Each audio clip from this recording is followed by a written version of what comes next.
Bismillahirrahmanirrahim. Assalamualaikum warahmatullahi wabarakatuh.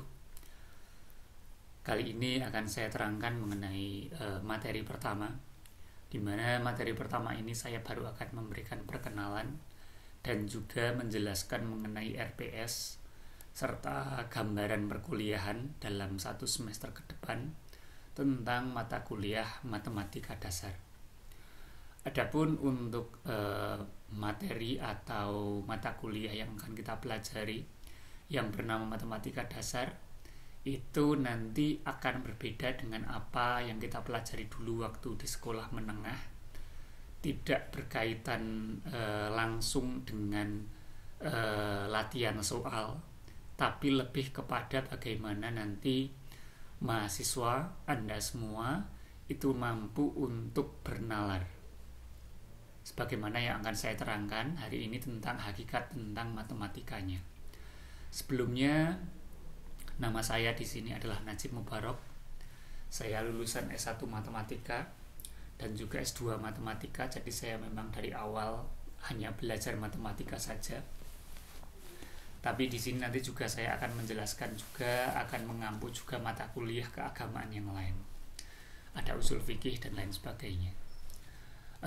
Untuk matematika di sini, matematika dasar, saya awali dulu dengan hakikatnya. Jadi hakikat dari matematika itu, matematika tidak memiliki definisi yang definitif, artinya tidak memiliki definisi yang baku. Semua orang mampu mendefinisikan matematika sesuai dengan caranya sendiri. Kalau kita ibaratkan anak SD atau SMP atau bahkan SMA atau bahkan Anda semuanya, kebanyakan mendefinisikan matematika itu sebagai rumus, mendefinisikan matematika sebagai angka, hitung-hitungan, sesuatu yang berbau simbol kan gitu. Tetapi kalau saya pribadi mendefinisikan matematika itu sebagai kristalisasi logika. Apa maksud dari kristalisasi logika? Jadi matematika itu dia akan bekerja sebagai alat untuk melihat logika berjalannya seperti apa. Jadi kita tahu manusia itu memiliki suatu akal. Akal inilah yang membedakan antara manusia satu dengan makhluk yang lain, makhluk satu dengan makhluk yang lain. Sehingga dikenal sebagai natik atau al-hayawanu natikun. Manusia adalah sesuatu yang hidup hayati hewan. Tetapi bedanya adalah hewan ini mampu untuk berbicara. Berbicara di sini maksudnya juga adalah hewan yang mampu berpikir. Lalu karena matematika ini adalah kristalisasi logika, matematika ini menjadi alat dalam bentuk simbol. Simbol yang dimaksud di sini adalah dia bisa dalam bentuk angka 1, 2, 3, 4, X, Y, X, Z, atau bahkan plus minus, bagi, kali, ada lambda, alfa, beta, theta, mu, ya, dan lain sebagainya. Semua simbol itu dirumuskan sedemikian rupa sehingga nanti dia mampu untuk menjadi implementasi dari logika itu sendiri, sehingga nanti seorang itu tahu, oh ternyata logika itu berjalannya seperti ini. Jadi kalau bagi saya, yang paling penting dari matematika itu adalah seseorang mampu bernalar sebagaimana apa yang diarahkan oleh yang membuat nalar itu sendiri, yaitu Allah, Tuhan. Jadi ketika Allah menciptakan nalar itu sedemikian rupa, maka manusia harus berpikir secara logis, secara nalar. Dari pemikiran logis itulah nanti manusia mampu untuk mengimplementasikan logikanya sebagaimana yang dititahkan atau yang diamanatkan oleh yang membuat nalar itu sendiri. Oke, itu mengenai matematikanya ya. Sekarang kita agak masuk ke tentang definisi yang agak umum. Matematika itu bisa dikatakan sebagai alat bernalar, ilmu untuk penalaran. Logika dan masalah-masalahnya itu terkait bilangan ya, secara garis besar. Matematika adalah soal bagaimana berpikir logis. Adapun simbol-simbol, bilangan, rumus, dan lain-lain adalah cara untuk menggambarkan bagaimana penalaran itu berjalan. atau penalaran tersebut dilakukan. Jadi dengan matematika, seseorang mampu untuk mengasah logikanya. Seseorang mampu untuk membuat logika itu berjalan sebagaimana mestinya. Seseorang mampu untuk membuat suatu rumusan sehingga rumusan tersebut bisa menjadi alat logika berjalan. Maka banyak yang mengatakan matematika itu ilmu alat dalam bahasa pengetahuan alam dan juga pengetahuan yang sosial dan lain sebagainya. Jadi kalau kita rumuskan, banyak ilmu alat di dunia ini. Ada filsafat. Filsafat itu bagi saya dia juga ilmu alat. Ilmu alat untuk melogikakan kehidupan. Lalu matematika itu juga ilmu alat untuk melogikakan lewat simbol, di mana penggunaannya nanti ada pada ilmu-ilmu alam dan ilmu sosial, bahkan ilmu ekonomi dan lain sebagainya. Ada juga kita berbicara kaidah bahasa, ada gramatikal, grammar. Itu dia adalah alat mempelajari bahasa Inggris. Nahwu sorof itu juga ilmu alat untuk mempelajari bahasa Arab. Begitu pula matematika, dia adalah alat untuk memahami kaidah berpikir benar, logis tentang logika itu sendiri. Jadi logika yang berjalan benar itu seperti apa nanti diarahkan oleh matematika. Lalu hakikat yang selanjutnya adalah semua objek kajian di dalam matematika, baik kalkulus, aljabar, statistika, dan lain sebagainya, sebagaimana semua dapat dikembalikan pada pokok pembahasan himpunan dan juga fungsi. Himpunan dan fungsi adalah simpul atau pokok hierarkis pembahasan kajian-kajian matematika. Jadi kita nanti di dalam RPS-nya, kalau ada yang kurang lengkap nanti saya perbaiki. Yang jelas secara garis besar, matematika itu seperti yang saya katakan di awal, bukan soal angka dan rumus. Angka dan rumus atau simbol itu adalah media atau alatnya. Dia adalah media untuk mengimplementasikan logikanya. Adapun cabangnya itu banyak sekali. Jadi kalau kita berbicara matematika itu dia berbicara juga mengenai kalkulus. Kalkulus itu dia ada cabangnya juga. Ada diferensial, integral, ada juga limit dan lain sebagainya. Ada aljabar yang membahas mengenai logika tentang himpunan dan juga fungsi. Ada statistika di mana statistika itu juga merupakan bagian dari matematika terapan ketika diterapkan pada suatu data. Lalu ada juga yang lain sebagainya, ada tentang geometri, ada mengenai terapan dan lain sebagainya. Dan itulah nantinya akan kita pelajari di dalam mata kuliah ini. Lalu himpunan dan fungsi itu adalah simpulnya. Jadi matematika itu diawali dengan himpunan dulu.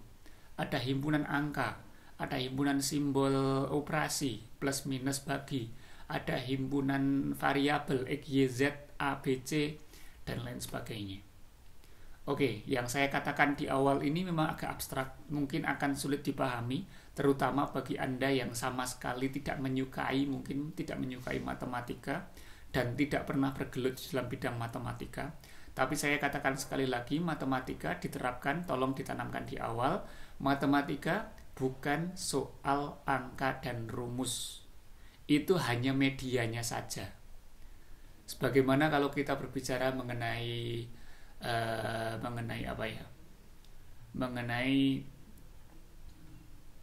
kita berbicara mengenai pendidikan gitu misalnya. Pendidikan itu bukan soal tulisan, bukan soal mencatat, bukan soal menulis, bukan soal latihan soal kan gitu, bukan hanya tentang itu.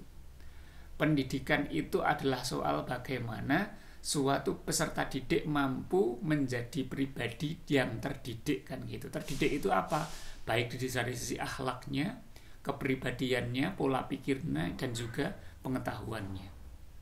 Tetapi kadang karena pendidikan itu selalu menulis dan mencatat, banyak orang yang mengatakan yang namanya pendidikan yang menulis dan mencatat kan gitu. Padahal menulis dan mencatat itu hanya medianya.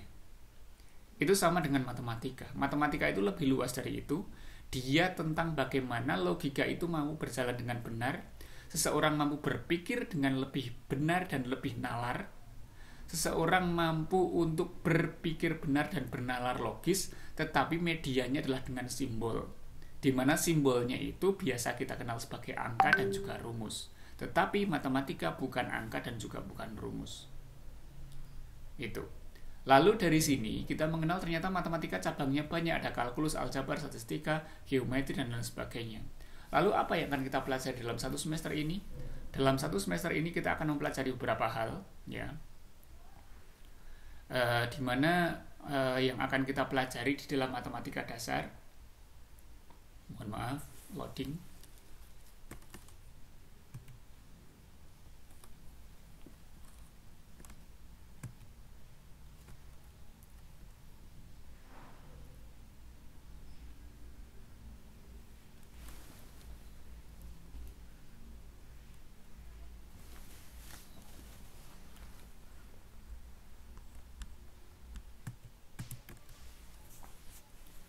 Oke, jadi mengenai matematika dasar secara garis besar, ini nanti RPS ini nanti saya share. Jadi matematika itu untuk prodi MPI nanti kaitannya adalah tentang bagaimana Anda memahami. Selain memahami, tentu saja saya tekankan di sini mahasiswa semestinya mampu untuk juga menginterpretasi. Jadi interpretasi ini penting kaitannya dengan saya mampu menilai apakah matematika ini berhasil untuk melatih logika berjalan atau tidak. Selain itu, pemahaman mengenai konsep matematika baik aljabar, kalkulus, statistika, dan lain sebagainya nanti akan penting sekali untuk menjadi alat Anda nanti ketika dalam penerapannya dalam mata kuliah yang lain di dalam MPI. Jadi pemahaman dan juga interpretasi. Lalu materi yang akan kita pelajari apa? Yang akan dipelajari hari ini memang saya hanya membahas mengenai RPS, RTP dan juga pemahaman mengenai matematikanya tadi. Adapun setelahnya nanti kita akan belajar mengenai logika matematika dan hakikat matematika serta pembelajarannya. Kenapa pembelajarannya? Karena ini adalah prodi MPI, pendidikan harus tahu matematika dalam pembelajarannya seperti apa. Lalu yang selanjutnya adalah tentang operasi hitung plus minus, tambah, bagi, kali, per, desimal, dan lain sebagainya. Lalu ada bangun datar, ada bangun ruang, ada sistem persamaan linier, ya, sistem persamaan garis lurus, ada trigonometri. Mungkin agak terlewat di sini nanti untuk operasi, untuk di sini mungkin saya akan sisipkan mengenai himpunan. Besok mungkin pertemuan selanjutnya ini kelewatannya. Tapi ini masuk di sini sebetulnya juga. Dia masuk ke logika matematika juga. Jadi ada logika, operasi hitung, bangun datar, bangun ruang, lalu ada persamaan linier, ada trigonometri, lalu UTS. Setelah UTS ada aljabar dasar, statistika dasar, lalu kalkulus dasar tentang diferensial, lalu kalkulus dasar juga mengenai integral, lalu ada persamaan kuadrat, suku banyak, dan juga polinomial. Serta yang terakhir nanti matematika terapan. Oke, jadi kita akan membahas semua cabang dari matematika. Tetapi karena ini matematika dasar, tentu saja yang akan saya pilih hanya materi yang dasar saja. Ibaratnya saya membuka pintu masuknya saja. Ke dalamnya, detailnya seperti apa itu akan sangat luas dan tidak dipelajari dalam perkuliahan ini. Jadi secara garis besar memang perkuliahan ini hanya membahas mengenai dasar-dasar di dalam matematika. Tapi seperti yang saya katakan tadi, saya akan menilai setidaknya ada dua hal di sini. Yang pertama, pemahaman Anda mengenai materi yang biasa kita kenal dulu di materi menengah, ya, materi sekolah menengah atas, SMA, SMP, SD. Itu nanti akan saya juga menilai tentang itu lewat latihan-latihan soal, kuis-kuis, ya, dan juga tugas-tugas. Tetapi yang kedua yang terpenting adalah saya ingin menilai penalaran Anda. Bagaimana Anda bernalar, sudah benar atau belum. Maka sebetulnya yang paling penting itu bukan kita menemukan jawaban. Ketika misalnya kita ingin mengetahui berapakah 2 kuadrat ditambah 3 kuadrat, hasilnya adalah 13 gitu. Bukan jawaban 13-nya yang benar, bukan 13-nya yang ingin saya dapatkan, tetapi bagaimana Anda melakukan proses 2 pangkat 2 itu menjadi 4, 3 pangkat 2 itu menjadi 9, dan ketika ditambahkan menjadi 13. Proses nalar itulah yang lebih penting. Proses nalarnya yang lebih penting, adapun pemahamannya pun juga penting, ketepatan jawabannya pun juga penting. Jadi proses bernalar inilah nanti yang akan coba saya gali lewat media yang akan kita bahas juga. Jadi nanti ada juga di dalam sistemnya, selain nanti ada latihan soal yang akan saya menilai mengenai pemahaman, nanti juga ada tentang pembuatan tugas-tugas, baik mungkin ada presentasi dan juga tentu saja diskusi. Sistem perkuliahannya nanti kita gabung sesuai ya surat edaran dari Waket 1 tentang 50% tatap muka, 50% daring atau luar atau online. Jadi nanti ketika nanti tatap muka, nanti saya akan melihat Anda mempresentasikan suatu permasalahan, Anda mendiskusikan permasalahan, itu nanti yang menjadi penilaiannya. Adapun ketika online, nanti penilaian yang akan saya ambil itu dari Anda mengerjakan soal. Materinya lewat video seperti ini. Gambarannya seperti itu. Lalu yang terakhir, tentang gambaran perkuliahan di dalam 1 semester ini. 1 semester ini nanti di akhir nanti perlu ada produk sebagaimana yang diamanatkan kepada setiap dosen ketika mengajar mata kuliah. Nanti ada produknya. Nah, produknya ini nanti Anda bisa pilih yang biasa ya. Yang pertama, bisa dalam bentuk artikel tulisan. Yang kedua, bisa dalam bentuk artikel jurnal. Yang ketiga, bisa dalam bentuk artikel media massa. Atau Anda juga bisa membuat suatu video pembelajaran. Kalau untuk matematika dasar mungkin ke arahnya ke video pembelajaran. Tapi nanti kita lihat. Nanti Anda kira-kira nanti mampunya kemana, Anda mau memilih apa. Jadi itu mengenai RPS-nya. RPS nanti saya cantumkan di akhir ya. RPS nanti saya cantumkan atau saya share materi RPS-nya di grup. Untuk absensi kali ini tidak ada tugas dulu ya. Tidak ada tugas untuk materi pertama karena saya hanya ingin perkenalan, menyampaikan gambaran mata kuliah. Jika ada yang kurang paham nanti bisa ditanyakan di grup WA.